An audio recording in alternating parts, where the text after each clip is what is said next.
Hello and welcome to the live premiere of episode number 250 of the Chillinois podcast. If you're listening on Spotify, SoundCloud, Apple Podcasts, TuneIn Radio, or wherever you listen to the Chillinois podcast, you heard that right. Lately, we've been premiering new episodes live on our YouTube channel. Live premieres of our episodes are really fun because you can chat with me and fellow listeners of the Chillinois podcast while the episode debuts. If you'd like to be notified on when we plan to premiere new episodes, I recommend you subscribe to our YouTube channel at chillinois.net/YouTube. In this episode, we talk about an investigation into Curaleaf with Grant Smith Ellis. In case you hadn't heard, there have been several headline reports about the company Curaleaf. Curaleaf is licensed to sell cannabis in the state of Illinois and several other states. Curaleaf is arguably the largest cannabis company in the United States, which is what makes this episode so interesting. In case you didn't know, we release all of our new content exclusively at patreon.com/Chillinois. So after this episode, if you'd like to watch more of our show, you can stream our newest episodes at patreon.com/Chillinois. I'm very excited to announce that we recently released a new episode featuring defense attorney Evan Bruno. Longtime listeners of the show will recognize Evan as he has appeared on the show several times. I'm especially excited to announce his return to the podcast because of the exciting announcement he makes during our show. I'll give you a hint. It's an issue that could cause cannabis users like you and I to be locked away in prison for simple possession of cannabis. Yes, you heard that right. In a state where cannabis is apparently legal, we are still locking people up for what starts with the simple possession of cannabis, which begs the question, is it really legal? Tune into our conversation with Evan Bruno to learn more. It's episode number 253, and it's available for streaming right now at patreon.com/Chillinois. Well, I'm going to send you into this week's episode. Once again, if you're listening to this after the fact, you can tune into the live premieres of our episodes on YouTube if you subscribe to our YouTube channel. I think that's probably the best way if you'd like to be notified when we plan to have one of these premieres. I'd say subscribe to us on YouTube. I think the easiest way to do that would be by going to chillinois.net/YouTube and then click on the link, which will take you to our YouTube channel. Thanks for tuning in. Enjoy the episode.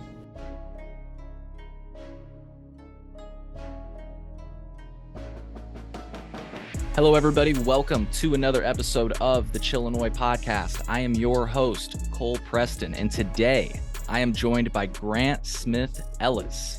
Grant is a disabled grassroots policy activist from Massachusetts. He serves as the chairperson of the board of the Massachusetts Cannabis Reform Coalition, MassCan, and he works as a legal intern for the nonpartisan federal policy think tank Parabola Center, who you might be familiar with. He also studies law at New England Law in Boston and covers developments in the cannabis industry on a freelance basis for Dig Boston. He appears with us today in his individual capacity. You can find more from Grant and get early access to his on-the-ground reporting via patreon.com/Grant Smith Ellis, including exclusive, newly breaking coverage of a regulatory investigation by Massachusetts officials into industry giant Curaleaf, something we will discuss today. Before I introduce Grant to the show, I just want to say that link to Grant's Patreon will be in the podcast description. Support your journalists, folks. This is hard work, and we need all the support we can get out here, right, Grant? Welcome to the show. Oh, thank you for having me. I'm a big fan of this podcast. I'm a big fan of independent grassroots journalism, something I hope we'll get to talk a lot about today. So I really appreciate those kind words and the link in the intro. really, grassroots journalism is a kind of ground up endeavor. There's a reason why we're able, as grassroots journalists, to cover topics that would never, ever, ever get approved at a corporate publication or something like that, because sponsors wouldn't like it or whatever it may be. So grateful to be here. I wear a lot of hats. As I said, Cole said on the intro, I'm here in my individual capacity, but primarily I'm a medical patient, a grassroots policy activist. I also do a little bit of reporting. I cover the monthly Cannabis Control Commission hearings, which is the regulatory body in Massachusetts charged with overseeing the adult and medical use industry dating back to 2017. Those monthly broadcasts, I'm actually just starting to do them with Eric Casey, who's a wonderful colleague of mine that runs a Substack called Burn After Reading that folks should also check out. You can catch our coverage of those monthly hearings. It's normally the first or second Thursday starting at 9:30 in the morning. Right now it's facebook.com/Grant Smith Ellis. We may create a Twitch as well. But yeah, that's sort of what I do. I keep an eye on things, and I try to get information out to the people that I think will protect the integrity of our lawmaking process from the subversive interests of corporate forces. Well, hey, thank you for what you do. Thank you for your time today. And before we get into the big story for today, and you know, thank you for doing your due diligence on this one. I just wanted to ask you, you know, if there was anything I didn't mention, or what I'm asking you is, what's your just before we get into it, what's your backstory? How'd you find yourself to where you are today? I have a feeling you have a love for cannabis, but I'd love to hear about it. Yeah, I mean, obviously I really do like cannabis, but where I entered into kind of the grassroots policy arena was I was a graduate student actually at Boston College, where I had done my undergrad work as well. And it was the spring of 2014, May 6th of 2014, actually, a day that I will never, ever forget. I became disabled. I had a surgery in 2008, and over the next 6 years, there were some complications that eventually caused my esophagus and airway to start penetrating into each other, which caused kind of a cascade of other issues sort of throughout my body. I have some nerve issues into my face and eyes and things like that. But in any event, I had to leave graduate school. And at the time, I wanted to be a Jesuit priest. I wanted to enter the priesthood, to study Immanuel Kant and develop a quantitative methodology to examine the cogency of public discourse as an indicator of political legitimacy in liberal republics.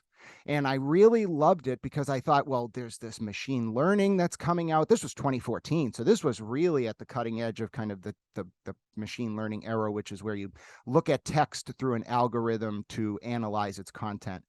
And I really loved what I was doing. So it was heartbreaking to kind of be ripped out of that world. But what happened as a result was I met a medical cannabis caregiver. This was the early days of the medical program in Massachusetts, 2014 or so, the Wild West, really the Wild West.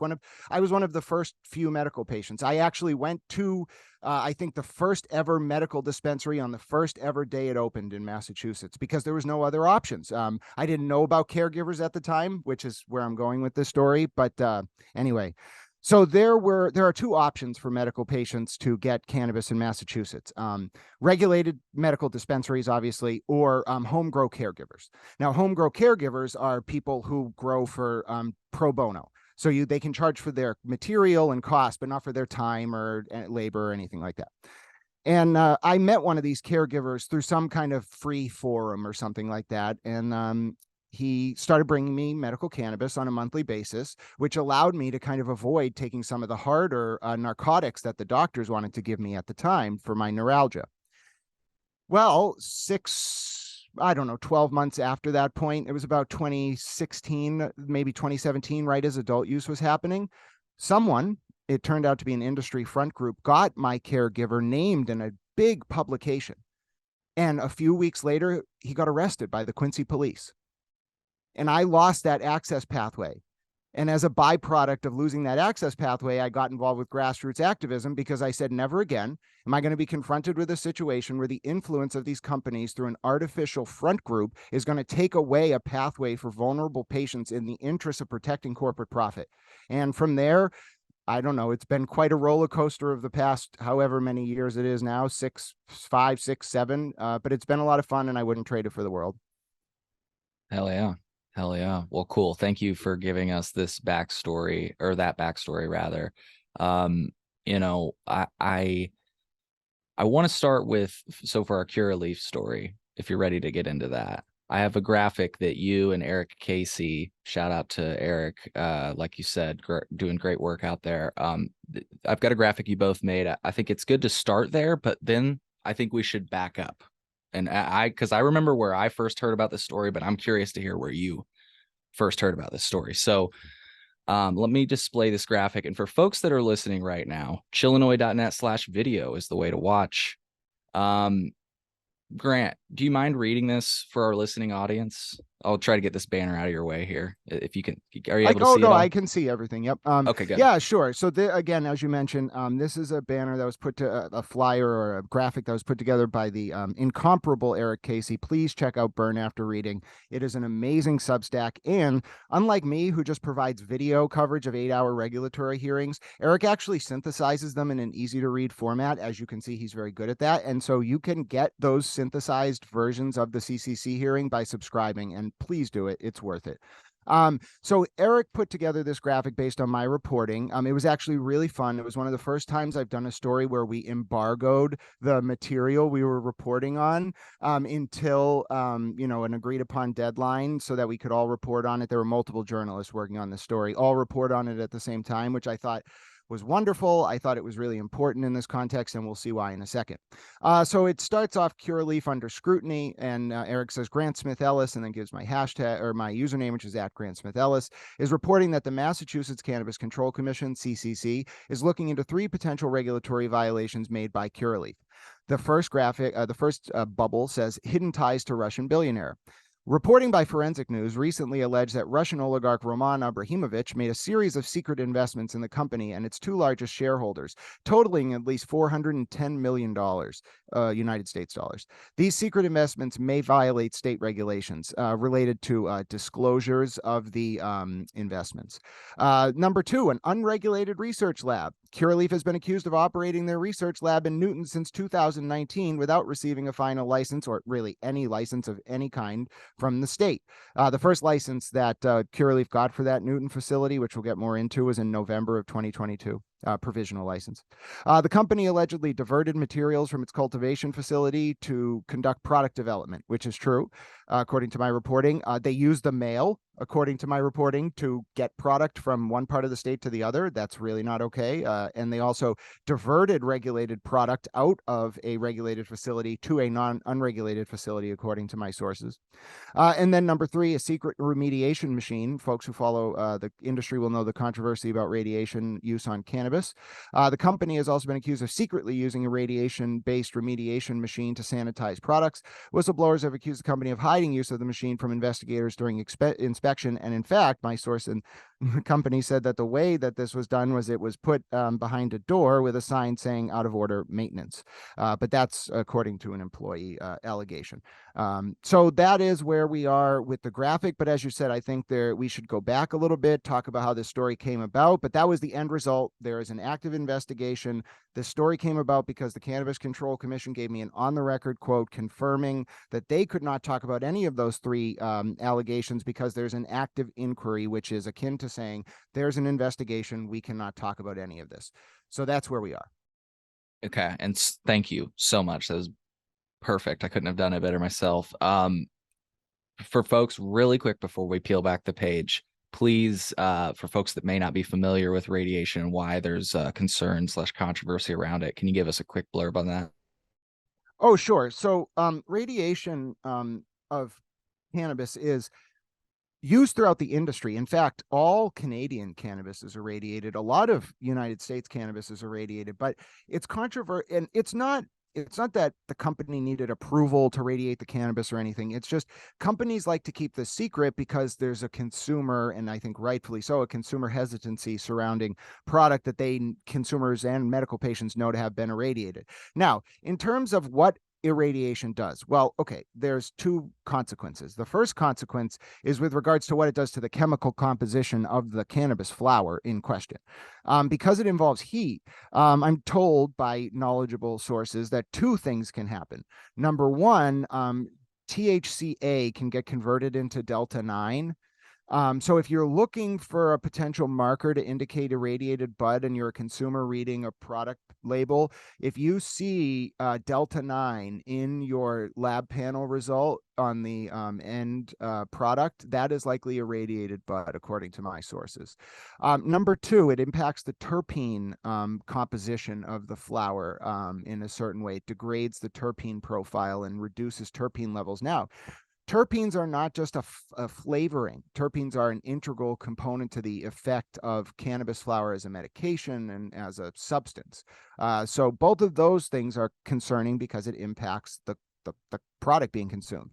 What's more concerning, and there's a great medical patient, Lorna McCafferty from Dudley. I really want to give her credit.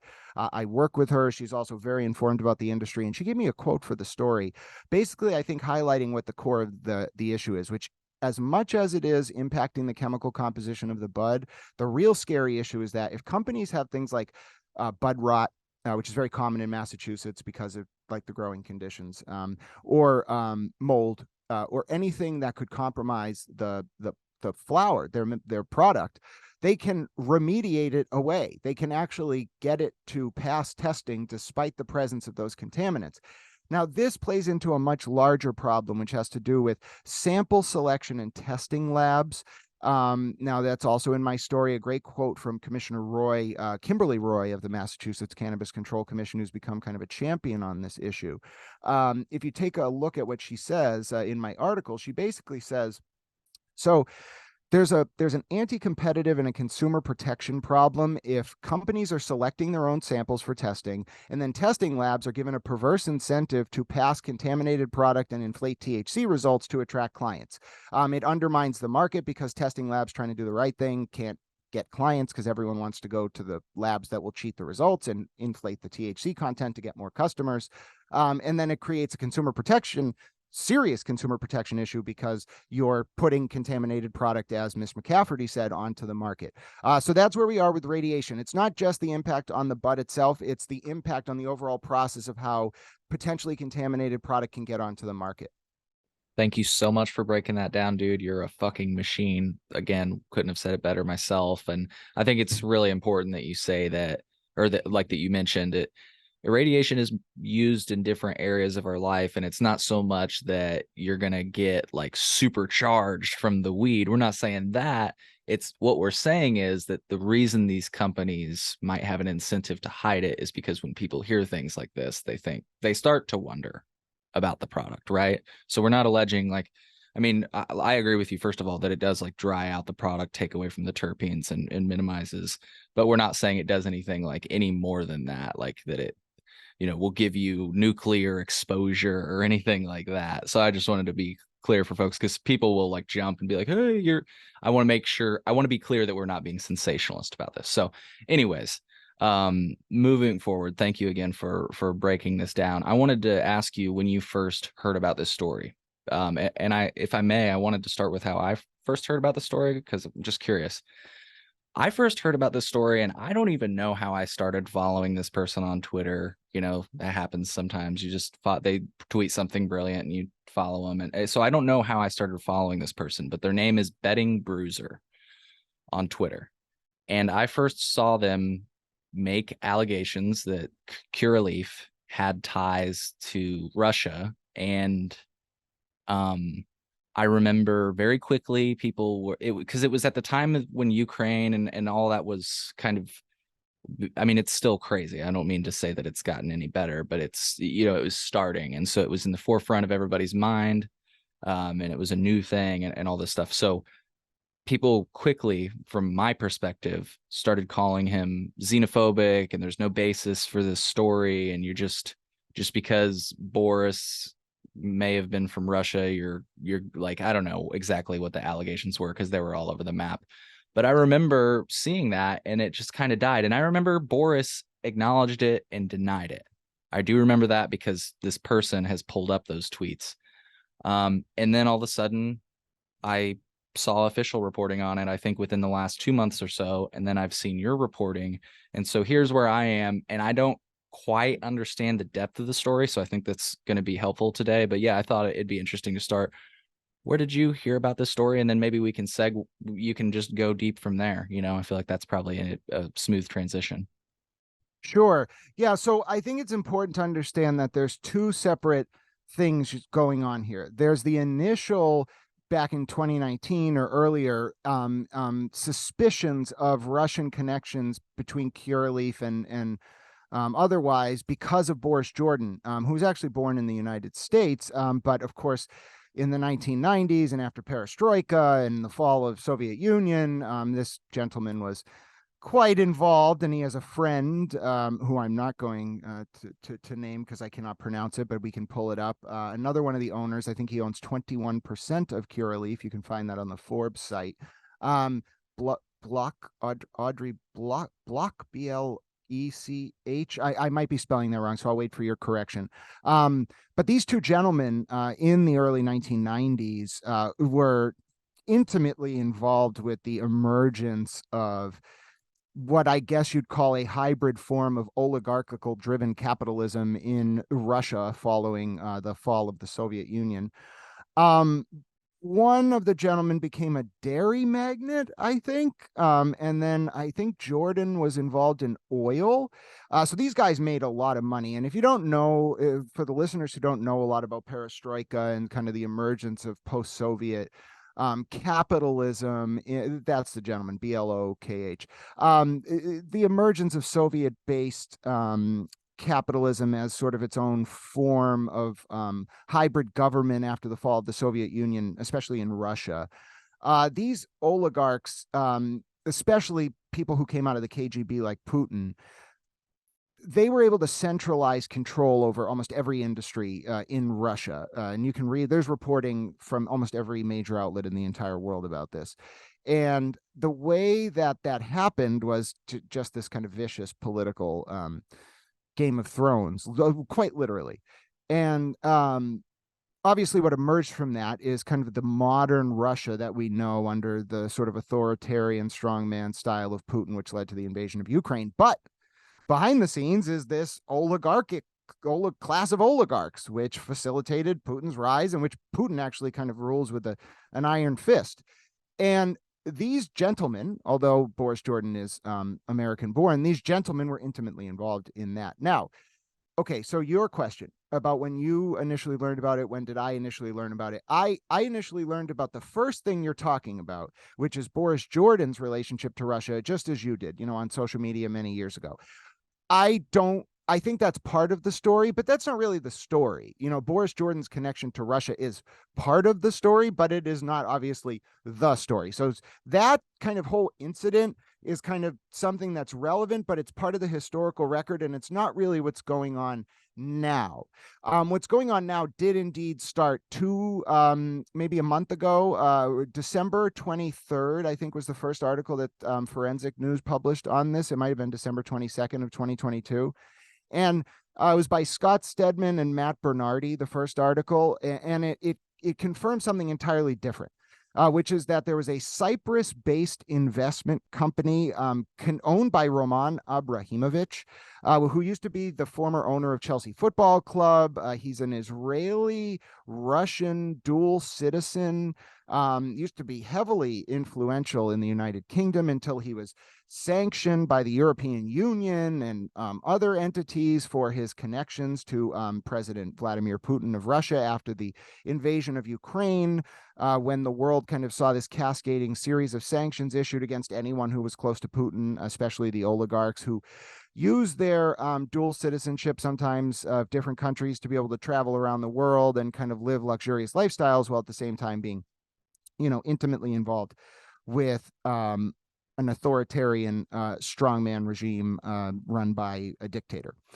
So in any event, we get to a situation whereby Scott Stedman and Matt Bernardi from Forensic News in December of 2022 are reporting that Abramovich had lent a company that Curaleaf didn't take on the name Curaleaf until they consolidated ownership of four companies in the Northeast, one in Connecticut, two in Maine, a few in Massachusetts.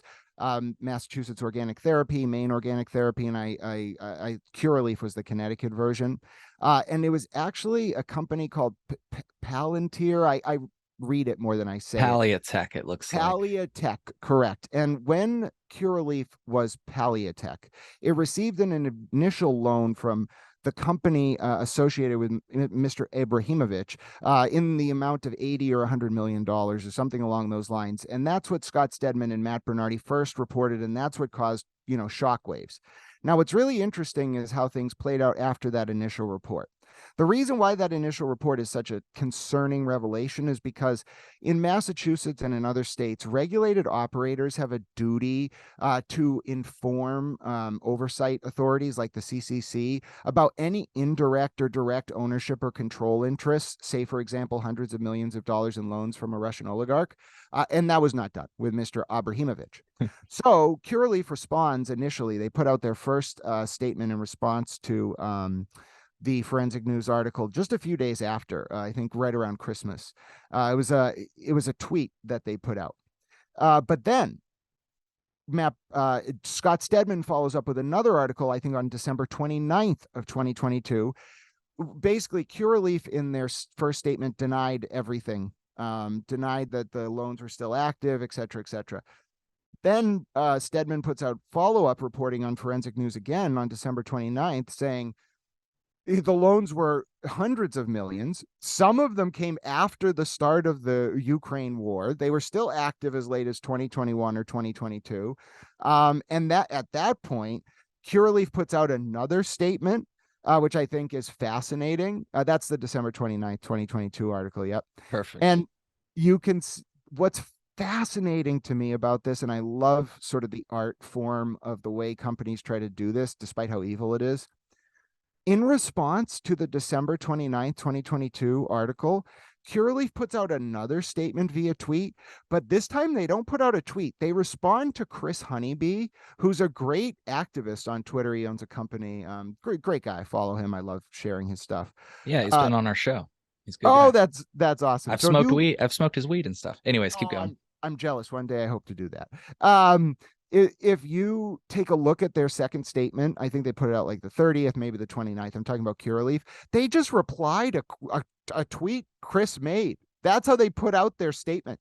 They just replied to Chris. And it's fascinating to think about that dynamic.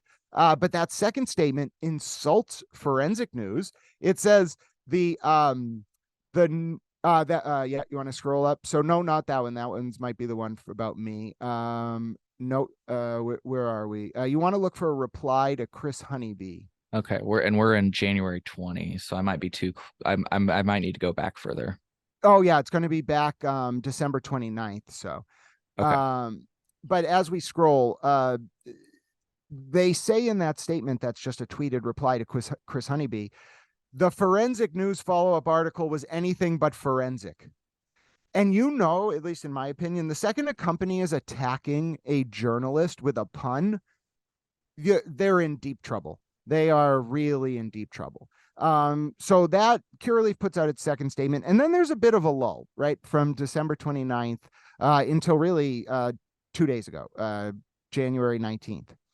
And during that time, a certain intrepid reporter from the state of Massachusetts is intent on getting the Cannabis Control Commission to confirm that they've taken this report and acted on it by starting an investigation. And thus began 20-day saga where every minute of my life was filled with pensive anxiety as I tried to get this story confirmed and on the record. Now, regarding your other question about when did I first find out about this? Oh, are we going to get to see it? There we go. And look, see, I told you it was a reply to Chris. So here's Chris's tweet. Yeah. And then look, they don't even put out a statement. They just reply to him and they're like, hey, here's our statement, Chris. Like, what? What a weird thing to do. The Forensic News article was anything but forensic, and we reiterate the facts. To correct the record, Curaleaf and its primary shareholders do not owe outstanding funds to Mr. Abramovich, nor to any person sanctioned in the US, UK, or EU. Mielostov and Cetus did not loan Curaleaf and its two largest shareholders a total of $410 million. And there's more here, folks. We'll include links to all this stuff in the podcast description. Sorry, you were about to go. You were saying your days were filled with intrepid stress. You were trying to confirm, and I believe you were saying you got the confirmation when I pulled up this tweet. Yeah, so January 19th, I get the on the record statement that there's an investigation not just into the great reporting from Forensic News, which was initially what was really driving me, but also into some stuff that I had been looking into for months, over a year actually. One thing being an unregulated testing lab that Curaleaf was running, dating all the way back to 2019, according to sources from within the company. And then, of course, the radiation machine. But I want to wrap up the Russian aspect of this and then talk a little bit more about this testing lab and then the radiation. So the Russian component of it, that part of the investigation, I cannot do too much analysis because I have some insight, I think, into larger forces at play regarding that investigation based on the way my inquiries were handled. But it's not appropriate for me at this time to go further into what I think is driving the targeted ambiguity of the response to these revelations regarding the Russian component of the story in particular. I think folks can take from that what they may, but I don't think this is the first or last thing we're going to hear on the Russian connection. And I don't think that the analysis of the impact of that funding is limited just to ownership and control in the context of the Massachusetts Cannabis Control Commission, but I'll leave it at that. Moving on to the unregulated testing lab. This is perhaps, I mean, it's not a bigger issue than what we just talked about, because what we just talked about is a very, very, very, very, very big issue that has international ramifications. But if not for that, then the second element of the story would have itself been probably the largest revelation in the past, I don't know, month related to the Cannabis Control Commission, which is saying something because there's always something going on in Massachusetts. And this really goes to something very concerning, which is that according to sources from within the company that I talked to, a number of different sources who didn't know each other and independently verified this information, Curaleaf was running in Newton, Massachusetts, a facility dating back to 2019. Their head of research and testing, no, I think just head of research, testing is a different department. Their head of research was running an unlicensed testing lab. And Curaleaf was getting the product for this testing lab in two ways. One, it was, according to employees, diverting regulated product just out of its Webster cultivation facility and then bringing it to Newton. And then, I mean, that's itself a huge deal. That is not okay. But then even more concerning, employees told me that the company was mailing THC product from Webster to Newton, which is a violation of federal law, not to mention a violation of the diversion guidelines for the regulators. And that was the basis then of further reporting on what was happening at this research lab. Now, I got to put some context here because I said in November 2022, Curaleaf got a research license, and it was for this location. The CCC gave them a provisional license for a location that, according to multiple employees, was being used for illegal human research on THC products shipped through the mail and illegally diverted from regulated facilities dating back to 2019. Now, what they were doing at this research facility dating back to 2019, apparently, was taking concentrate and flower and making it into test beverages and test types of shatter and etc., and then giving it out as free samples to employees who were then basically having products tested on them with no oversight. And I mean, it's one thing to give a sample to someone and not record it. I think that's not good, but I'm not going to take you to the mat because you gave free cannabis to someone. But you cannot conduct unlicensed, unregulated human experimentation with no oversight. There's a reason we have internal review boards. There's a reason there is a process for doing human experimentation. That alone, that whole series of events and the testing products on employees without a license and sending unregulated product to this place to do this research, that impacts not just Curaleaf, but the CCC and the integrity of the regulatory apparatus and the credibility of the agency and the faith that the public and lawmakers and the appointing authority have in this body, which is something that a lot of us take very seriously. So that, and I will pause here because I know you have a lot to say and weigh in on, that really struck me. When I found out that was happening and then was able to confirm it, my jaw hit the floor. I've never heard anything like it. It's scary that it was able to happen for that long. Yeah, I think, I only have a few thoughts, and then we can maybe return to the topic of the third blurb or the third topic we have on these stories and more. I think you said you had a scoop that recently dropped, but my thought I just wanted to, dwell on the fact that they were diverting product through according to your reporting, through the United States mail, and just not even to get specific of the method of which they did it, the fact that they did it. Like, here's a point that I've made on the show a few different times. Citizens like myself have possession limits, and it's very strict how I can transport the cannabis, and I can get in big trouble if I exceed my limits. Meanwhile, everybody that's licensed in Illinois, there's no concept of a transport limit. The transport limit is how much you can fit into a van that you can take to all of your stores, right?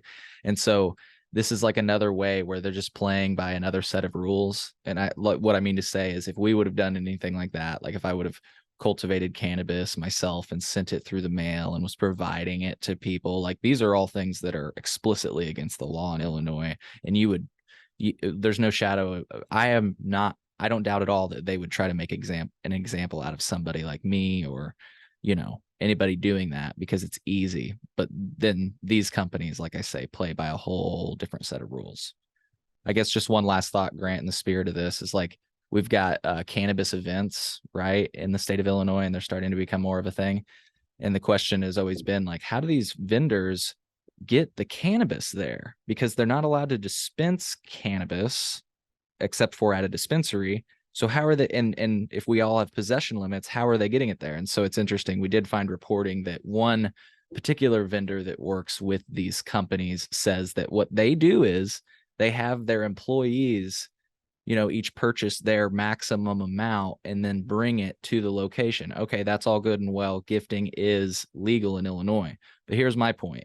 They do that multiple times. And so at a certain point, you've got this lump sum of cannabis that's to be used for the event. And it's like, who's in possession of that? How does this work? And I'm just saying, if anybody else did that, they'd probably get in trouble. So it just feels like another case in which we're playing by two sets of rules. That's kind of my thought that I had on that. And maybe you weren't expecting it, but curious what you thought. No, I think you're right. You're right. And I think that for me, I do a lot of anti-trust work, which is to say I like to break up vertical consolidation or even horizontal consolidation of markets, a la Teddy Roosevelt in 1905 in response to Northern Steel or Standard Oil or otherwise. And what's important to understand about what you're asking is that the power for government agencies to engage with the property of corporate persons is defined by something called the police power. I'm not talking about like the police. I'm talking about the power of a state government to engage in things like fines or other punitive action. Now, as individual human citizens, we are protected by the Bill of Rights. You have a right to a lawyer. You have a right to not incriminate yourself. You have a right against unreasonable search and seizure. You have a right to free speech, et cetera, et cetera. A lot of those rights apply specifically when you're charged with a crime. Now, many people would think, and I fully support people who do think this because it's what I would hope would be the truth, that those rights for individual human beings are stronger than the rights for what we would call an artificial human being, which is to say a corporate person. But that is not true. That is fundamentally not true. And it has to do with, there's a great case. It's actually my favorite all-time Supreme Court case, not because of the majority holding, but because of the dissent. And it's from 1939. It's called Connecticut General Life Insurance v. Johnson. And in that case, Justice Hugo Black, one of the most renowned Supreme Court justices of all time, writes a dissent. And in that dissent, the dissent starts Mr. Justice Black dissenting, for those of you who want to go read this opinion and find this dissent. Justice Black lays out something that happened in 1886 in the course of another one of my favorite cases, which is Santa Clara County versus Southern Union Pacific. And Justice Black explains how the 14th Amendment to the United States Constitution was passed in the wake of the Civil War to protect a race liberated from slavery, the Black race in the United States. But what happened was by the 1880s, partially due to the fact that Reconstruction was kind of usurped by the South after Lincoln was assassinated. So kind of from like the presidencies of like Johnson and Grant and Rutherford B. Hayes and Chester A. Arthur and Garfield, all the way up basically until like McKinley in the late 1890s, you have like a very reactionary Congress and Supreme Court that has two perspectives. One, Southern states should be able to basically re-enslave Black people in all but name. And two, the corporations should be absolved from any oversight by state governments. And what is the most frustrating part of this, and I would have been screaming it from the rooftops if I were alive, just like Ida Tarbell and Lincoln Steffens and S.S. McClure and a lot of the muckrakers at the time were doing. What was so frustrating was the Supreme Court was saying, hey, listen, this 14th Amendment that Congress passed to protect Black Americans, what we actually read it to do is protect corporations. And not only that, we're going to say that that the 14th Amendment means states can't regulate companies. Now, this was called the liberty of contract doctrine, and it lasted all the way until West Coast Hotel v. Parrish in 1937. But I want to talk about one more important thing, which is how this happened. It's when folks read this dissent, I'm not making this up. I'm very theatrical because I like to translate it into modern language. But when you read this dissent, every single thing I have just said, you're going to read in a Supreme Court justice's sort of voice with citations, and it will blow your mind. This part, however, it takes the cake. When the Supreme Court interpreted the 14th Amendment in Santa Clara County versus Southern Union Pacific in 1886, they didn't actually say the 14th Amendment protects corporations. No, what happened was a court reporter's headnote, which is what's called a summation of the decision, included a reference to a secret purpose hitherto unrevealed on the part of the framers of the 14th Amendment to protect corporations during secret negotiations in the lead up to its passage. That is the origin of the constitutional doctrine of corporate personhood, which created the bifurcated conditions that allow corporations to be treated with kid gloves when they violate the law, whereas individual humans are made examples of.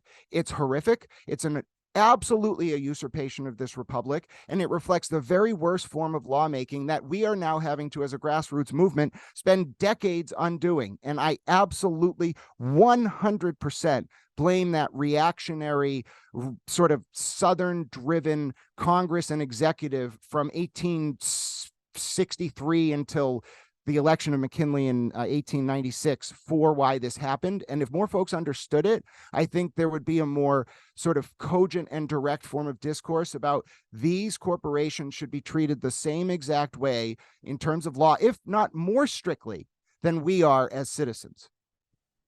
Gosh, thank you for breaking that down. I did not know that. And so I have a feeling that a lot of my audience just learned a lot too. So hey man, we've got the secret remediation machine topic, but yeah, I was about to say I haven't seen you spark up yet, so I wanted to give you a moment to inhale some cannabis. So, yeah. So folks that are listening, spark up some cannabis, and we're about to talk about interesting part of the story that we've already kind of touched on, and it's the secret remediation machine. I guess before we move on to that, did you have anything else to add on the unregulated research lab? That is pretty fucking crazy. I agree.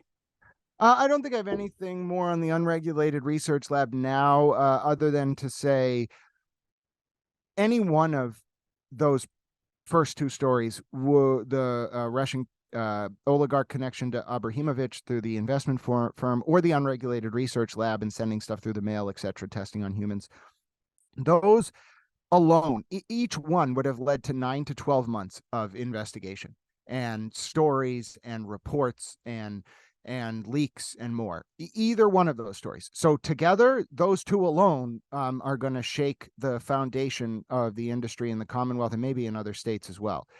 The third topic, I think, is the most relevant for end consumers. It's not as public policy based as the first two.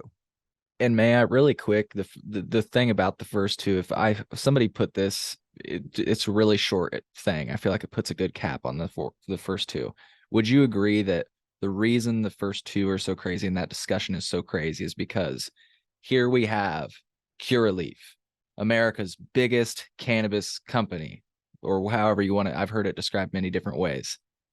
And they've got, that's the thing. It's like America's biggest cannabis company and the Russian ties. I feel like that really puts a cap on why this is such a huge, like you said, it makes waves, the story. So yes, absolutely. And if I'm the Department of Justice and this is the type of thing I'm looking at, I'm thinking, okay, if this is a pathway, right, that we know about for potentially very dangerous money to get into the United States and out of the United States, which is even more concerning, what else is the regulated cannabis industry in terms of this financing and these structures being used to do? I've seen some of these management agreements, the way that these companies operate and lend money to each other.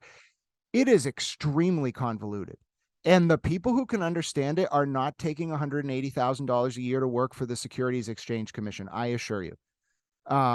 So I think that this is an industry-wide problem, financing.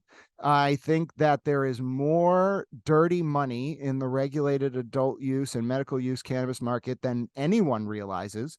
And I would just implore the powers that be to understand that the issue is not a byproduct of the cannabis market.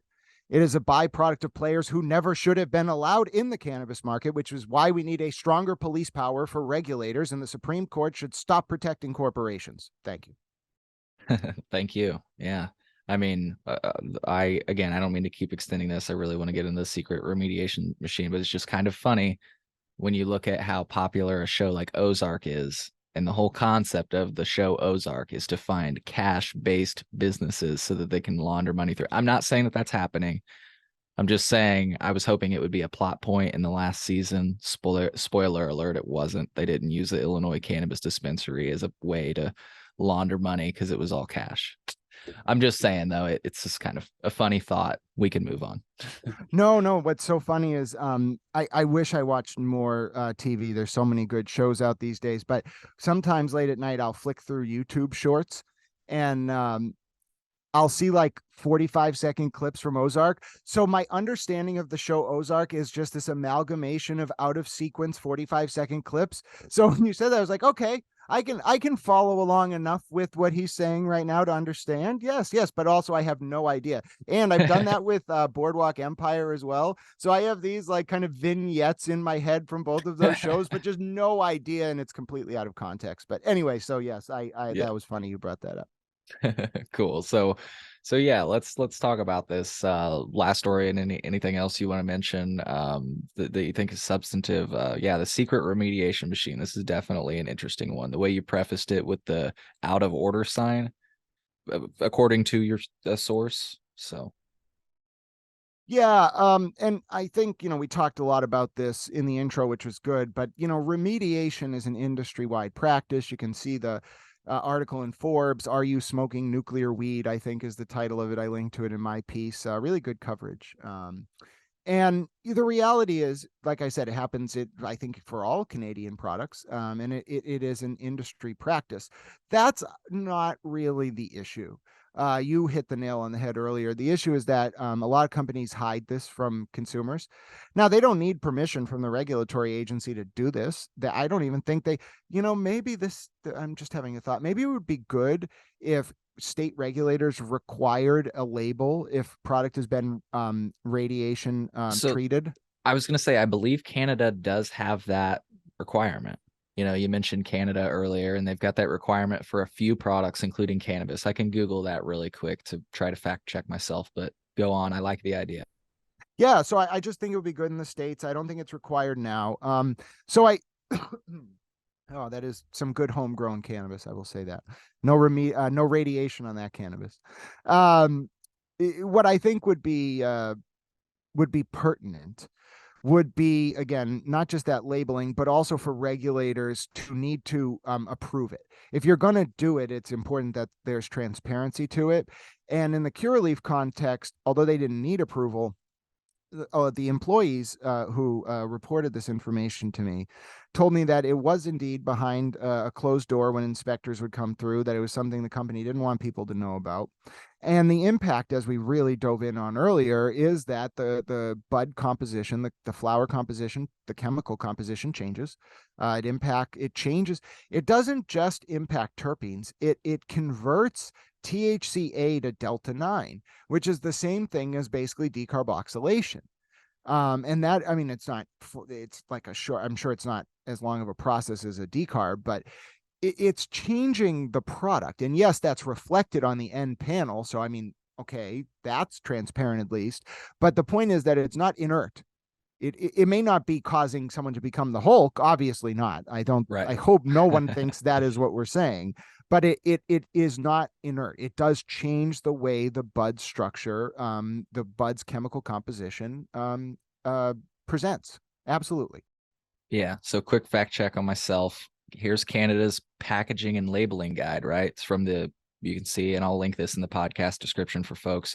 It's from the Canadian government's website. So I'm going to do a Control F, if edible cannabis, now here's one. If edible cannabis is irradiated, the international radiation symbol set out in subsection blah, blah, blah, or a statement such as irradiated, treated with radiation, or treated by irradiation must be displayed on the PDP of the label. The symbol can be found on the Food Inspection's website. Maybe let's see it. Food irradiation, because again, this is practice. It's not like it's like a cutting edge for cannabis, that they're applying a practice from other industrial techniques. This is what these kind of companies are doing, by the way. They're farming at an industrial level, and so they need to apply industrial farming techniques so that these things. So here's some irradiated foods in Canada. Now I don't know what the United States looks like, but I'm sure it's similar. Sure it's not too far off, right? But yeah, you're required to label that in Canada. So I like your idea there, Grant, and I think it should be standard in the United States. And I just want to add to the point of irradiation. Yeah, very standard in the industry. In fact, we're going to be having a company that does irradiation come on the show and just kind of explain what their form of irradiation is and how it stacks up against others, right? Whether or not that would be completely objective, I'll be candid right now and saying it's a representative from the company. So, yeah. And part of what I always tell people, they ask me, How do I interpret what someone is telling me? Which is a very interesting question. I mean, you don't go around life actively thinking about how you're thinking about what someone's telling you. That's a form of epistemology that I guess some people who are very self-reflective practice, but it's not how we socialize with human beings. But I think that goes to what you're talking about, which is anytime you're consuming information in the modern world, this is a trick I got from Orson Welles' movie Citizen Kane. And I'll talk more about this because it involves some of my work I talked about earlier as well. Anytime you're, when I was an academic all those years ago at Boston College, anytime you're consuming information in the modern age, it's coming with a narrative container or a perspective.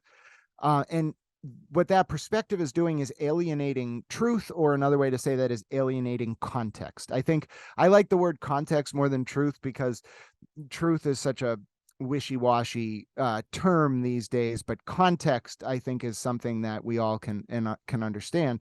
You lose context on something when someone frames it in a narrative container or an ideological perspective or an agenda or whatever it may be.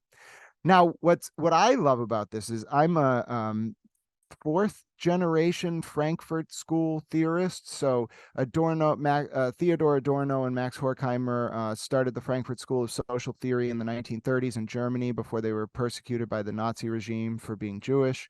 I'm also half Jewish myself. My family's Jewish. So that's why I kind of got into discourse theory. I found this persecution and the fact that they were driven out of Germany very interesting. And then I learned what they were actually doing was they wrote a great book called The Dialectic of the Enlightenment, one of my favorite philosophical texts. It's kind of in the Kantian, Hegelian sort of mishmash, which is to say it's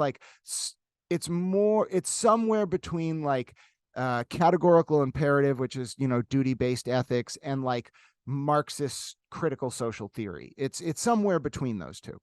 And they taught a gentleman by the name of Jürgen Habermas, a very famous European professor, who taught my professor, David Rasmussen, who taught me. So I'm in that school, and they created in 1933 the text Dialectic of Enlightenment, and chapter 8 of that book is called The Culture Industry. And if you read that chapter, Adorno himself lays out this great framework called degrees of simulation. And someone once told this to me as an example, and I have loved it ever since. Imagine you're in a room with your friend and your friend's cell phone. And I ask you to describe your friend's cell phone to me. You could do that. In fact, you'd probably have some memories. Maybe the cell phone got dropped at a bar. I don't know. It took a picture of a famous person, whatever. You'd have the most accurate context possible to describe that cell phone. Adorno would call that the first degree of simulation.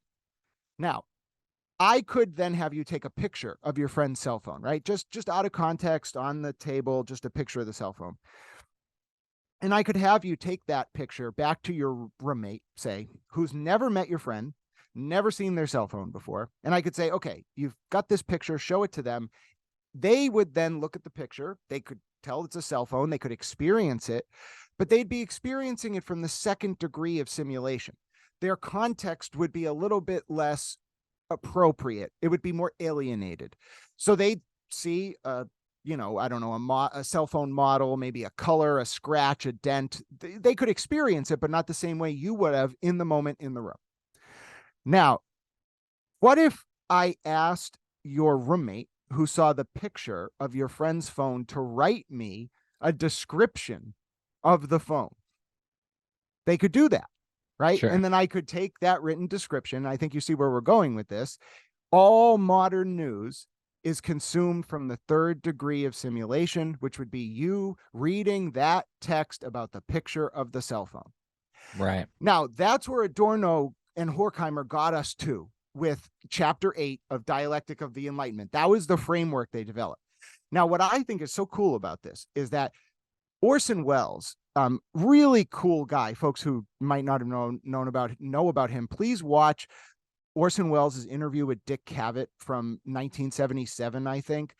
It's amazing. You will learn everything you want to and more about Orson Welles, who was the son of a diplomat and then became a movie maker who took on like press barons.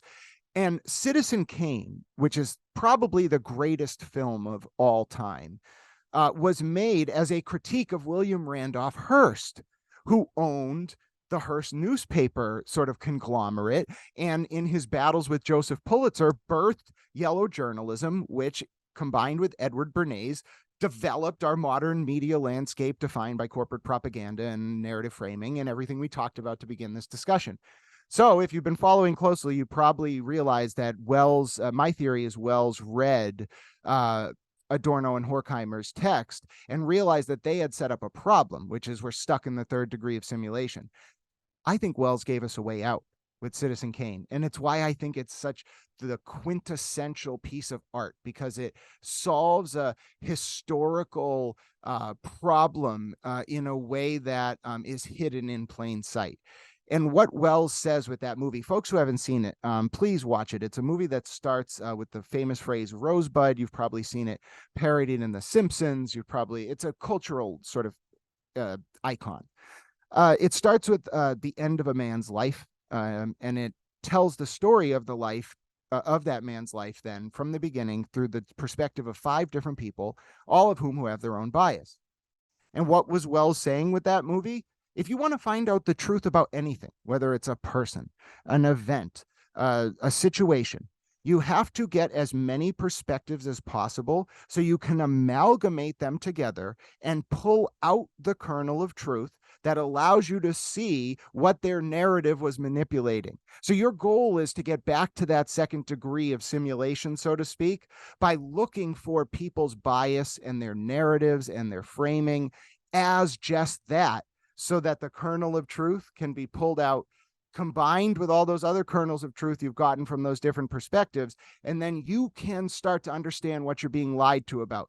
If you can do that, you've mastered the modern art of consuming information, and you can liberate yourself from the kind of top-down propaganda, which Edward Bernays and some of those other forces we were talking about earlier gifted to the world in the 1920s and onward. And if we can do that, we can salvage this republic. Don't mistake what I'm saying whatsoever. The implications of informed citizen participation are the integrity of the lawmaking process. So if you want corporations to be held accountable and you think it's inappropriate that there's a double standard, the only way to remedy that is informed citizen participation by way of breaking free from this third degree of simulation and starting to see these narrative frameworks for what they are, so that truth can actually drive policymaking. And that's what my life's all about. So that was quite fun. Yeah. Well, I have to agree. I didn't expect to get that out of today's show. And that's something I think I'm going to continue to unpack throughout the day. And I haven't seen that movie yet. I will be watching it tonight, because that sounds like a perfect way to spend my Saturday night. So we kind of got into that because we were talking about, the requirements, labeling requirements and everything else. I kind of wanted to make sure that we didn't stray too far from your story there, and any other details on the kind of under what your story seems to lay out is that they were kind of doing this under literally behind closed doors. Yes. And I will come back to that. But what I want to say is, and I have a bad habit of betraying my own little idiosyncrasies. But if you go back and listen to what I just explained about degrees of simulation, what you'll realize is I was telling you how I did the reporting on this story.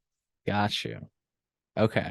Fair enough. Yeah. Well, I mean, you said that because I see what you're saying now. Thank you for laying that, saying that more clearly.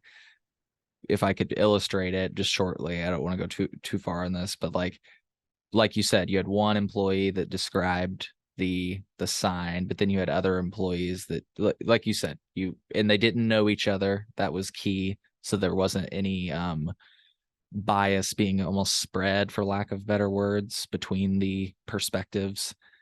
Yeah. Am I picking up what you're putting down? Yeah. And I think it applies in general to anything someone wants to learn about, but in particular, when engaging as a journalist, I'll speak more with that hat now, I suppose. Anyone who approaches you with something has a reason for doing it, and they're not going to wear it on their sleeve most of the time. Sure. Now I do, because I'm just very direct, and I'd rather, if I'm going to talk to someone, I'd rather them just know what I am doing and what I want. I'd rather just be direct. But most people who approach a journalist will not do that, because they're going to package it in a way that leads the journalist in a way to cover something that they want to have covered without saying it. And your job, at least the way I think about it, is to what I call reconstruct the intent of the person approaching you, and then determine if there is an agenda, or if there is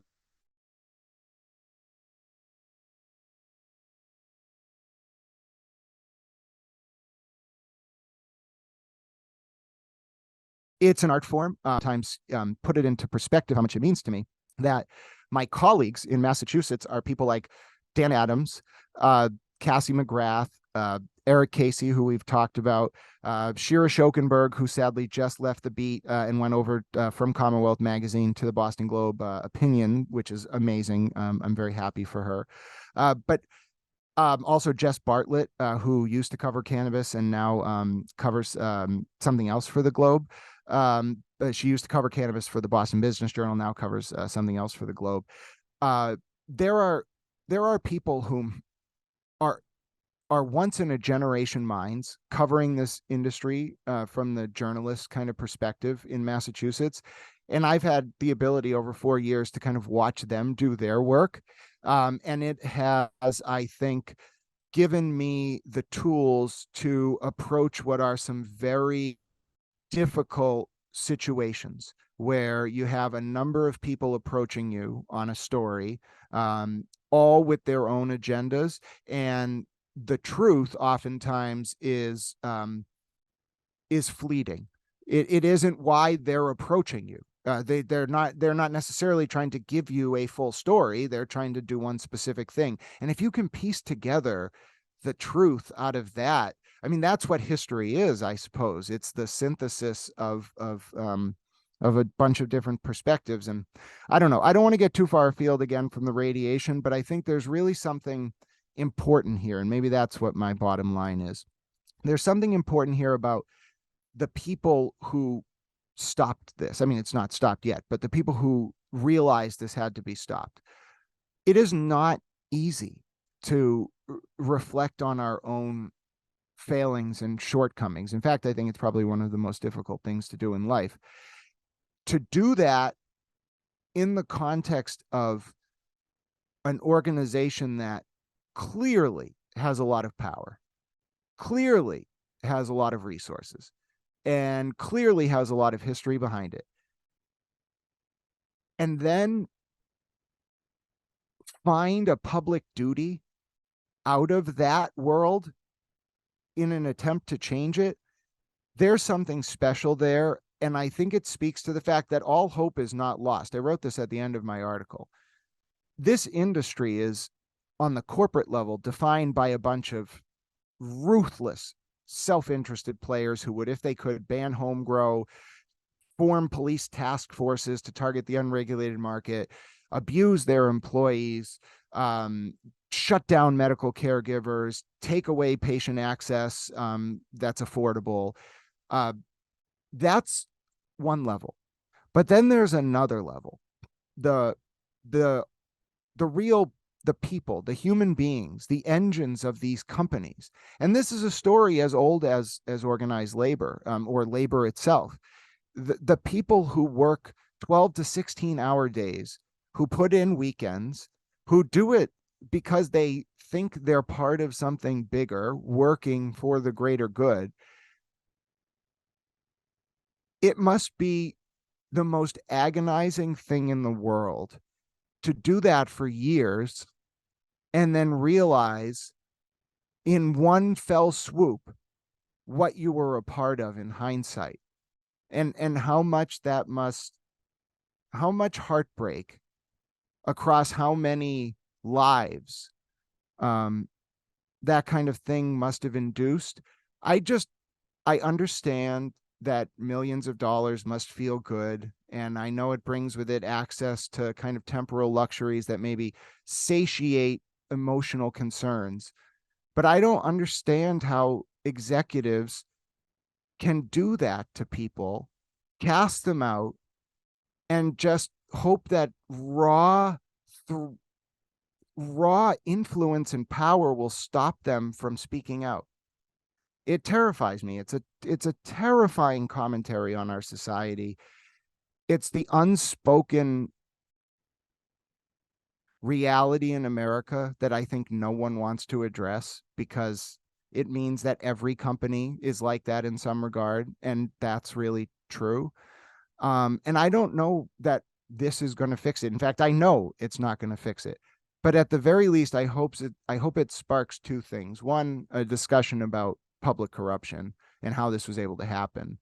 But also, I hope it sparks a reverence and a respect for the people who spoke out, for the employees and the frontline staff, and even some of the people within the agency itself, who realized that history wasn't going to change unless they acted, because we would not be talking right now if it weren't for their acts and their bravery. So I want to thank them, and I want to thank you. And I went on a colloquy there, but I thought it was important. And I do think there's a larger picture here, and it is about the humanity of the employees of this industry. And I hope we all are doing this for them, because otherwise there's really no point. Yeah. And dude, do not apologize. That was beautiful, if I might say so myself. And I'm gonna, forgive me if this is cheesy, with as eloquent and well-spoken as you just were. The way I have been saying it is like, cannabis is a gateway drug. It's a gateway to politics. And by that I mean, for folks that I mean, I know a few people in my life, but just my anecdotal experience, I got very interested in cannabis in this weird gray area we were in life. I felt it felt weird, to put it, shortly. And it's ultimately what made me start to question, why are things the way they are? Why is this the way that it is? And then you start to look into laws and regulations, and then you're like, oh yeah, this is why they taught us that in school. This stuff does matter, like all it, right? So again, my experience is maybe different than yours, because you started in law and everything, so you obviously realized the value of it, and very early on. But for others, like I say, I think that cannabis can serve as a gateway to these other topics. You see how these things play out, and then, like you say, the question is, oh wait, this isn't unique to the cannabis industry. This isn't unique to this nascent industry, as many people say. This industry is mimicking many other industries. But it doesn't have to. And that's the key. Entrenched industries in the United States prey on precedential sort of frameworks to avoid oversight by regulators and government agencies in general. But when a new industry is born, you can take things like the Sherman Antitrust Act of 1897. I think it was updated in 1905, 1906. You can take things like the Robinson-Packman Act of 1936 or 37, which more stringently applied the Sherman Act in the context of the alcohol industry.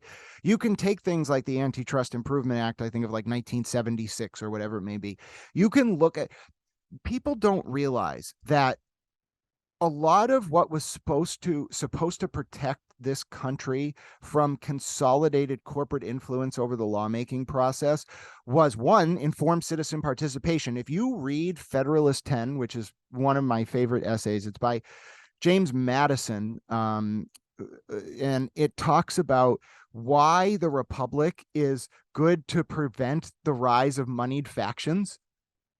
And if you read it, he basically says, listen, these factions are like natural to the human condition, right? Like the fact that we all want to make money and the fact that we can have like relationships with other people means there's always going to be moneyed factions trying to influence the government. That's just Right. what it means. So our job as a Enlightenment era republic is not to control the sources of faction, it's to control their effects on the lawmaking process.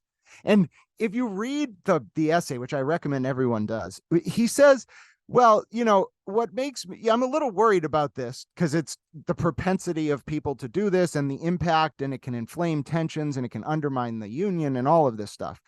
But I'm not actually that worried because one, there's a remember, he's writing in like the 1790s. Oh, by the way, the Federalist Papers were newspaper editorials, serialized newspaper opinion pieces before they were published as a bound volume. Just so you understand what public discourse was like when this republic was founded, it was you reading the newspaper and Madison was writing an essay about what I just told you about. That was what the newspaper was in 1790.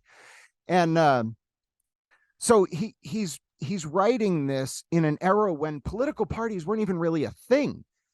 General Washington, when he was elected, was not elected as a Democrat or a Republican. And in fact, John Adams was not elected as a Democrat or a Republican. It's not till the contested election of 1800, which was actually between two Democratic Republicans, Burr and Jefferson, that we actually see political parties come out. Then it was because of the British and French fighting the British and French War that we get the rise of political parties in the United States in 1800 with the the Jacobean Republicans of the Jefferson side supporting the French, and then Hamilton and Madison and President Washington and President Adams supporting the British, which is ironic.